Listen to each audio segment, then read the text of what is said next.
పాల్గొన్న ప్రతి ఒక్కరికి పేరు పేరున ధన్యవాదాలు తెలుపుతూ, పొద్దుటి నుండి వాన వస్తుందా రాదా, సభ ఉంటుందా రాదా, మన నాయకుడిని చూడాలని చెప్పి ప్రతి గ్రామం నుంచి ఇక్కడికి విచ్చేసిన మన సీఎం రేవంత్ రెడ్డి గారి అభిమానులకి ప్రత్యేకంగా ధన్యవాదాలు తెలుపుతున్నాను. పోయిన నెలలనే ఉదండపూర్కి వచ్చినాడు, జడ్చర్లకు వచ్చినాడు. పోయిన నెల 5వ తారీఖు, మళ్ళీ ఈరోజు 4వ తారీఖు. నేను ఎప్పుడు చూడలే ఒకటే నెలలో సీఎం గారు ఒక నియోజకవర్గంకి రావడం. ఆ రోజు అక్కడికి వచ్చినప్పుడు మిడ్జిల్ మండల్ 20 సంవత్సరాలు పూర్తవుతుంది, మిడ్జిల్ ఊరుకొండ వాసులు మిమ్మల్ని ఆహ్వానిస్తుందంటే ఖచ్చితంగా వస్తా అని చెప్పి మాట మీద నిలబడి ఇక్కడికి రావడం జరిగింది. చాలా మంది బీఆర్ఎస్ వాళ్ళు మాట్లాడినారు జడ్చర్లకు వస్తే ఏమి ఇస్తున్నారని. నేను ఒకటే అడుగుతున్నా, 10 సంవత్సరాల్లో 2013 నుండి 2023 వరకు, 2014 నుంచి 23 వరకు మీ నాయకుడు ఉండే కదా, 2 సార్లు జడ్చర్లకు వస్తే పీకి ఏమి ఇచ్చినాడయా? పోయినసారి సీఎం రేవంత్ రెడ్డి గారి ఇక్కడికి వచ్చినప్పుడు పోయిన నెలల ఉదండపూర్ వాసులకి 631 కోటి రూపాయలు వాళ్ళ అకౌంట్లో వేసిన తర్వాత వచ్చినాడు. అదే కాకుండా ఈరోజు ఊరుకొండకు వచ్చినప్పుడు ఊరుకొండపేటలో ఆంజనేయ స్వామి గుడికి వచ్చి గుడికి 10 కోట్ల రూపాయల నిధులు ఇవ్వడం జరిగింది. అంటే ఉట్టిగా రాలే, వచ్చినప్పుడల్లా నిధులతోనే చర్చలకి వచ్చినాడు.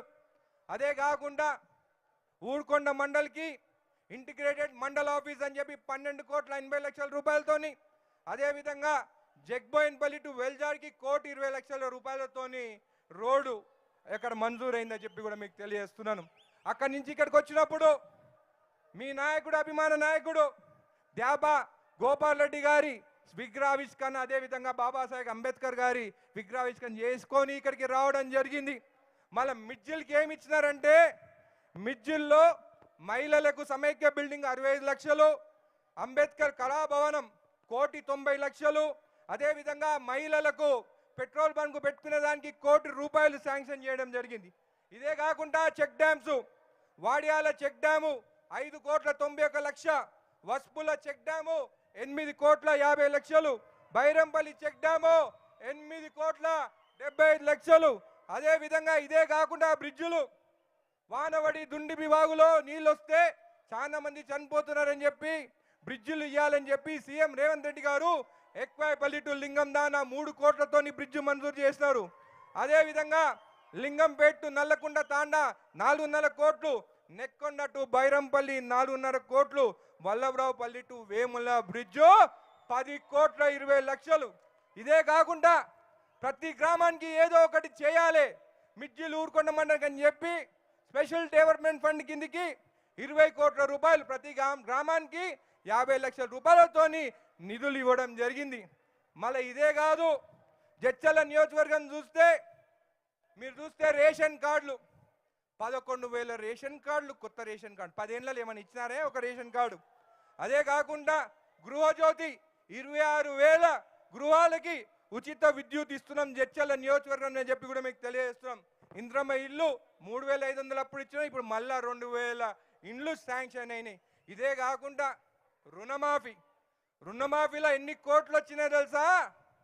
జడ్చర్ల నియోజకవర్గంకి 255 కోట్ల రూపాయలు ఉట్టి కేవలం జడ్చర్ల నియోజకవర్గంకి వచ్చింది.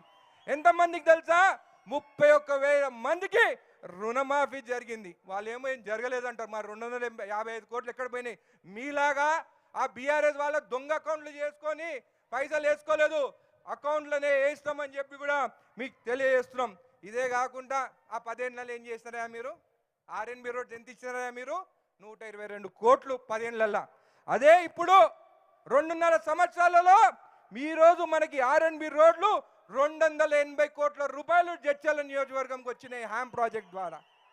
పంచాయత్ రాజు 200 కోట్ల రూపాయలు పంచాయత్ రాజు రోడ్లు వచ్చాయి.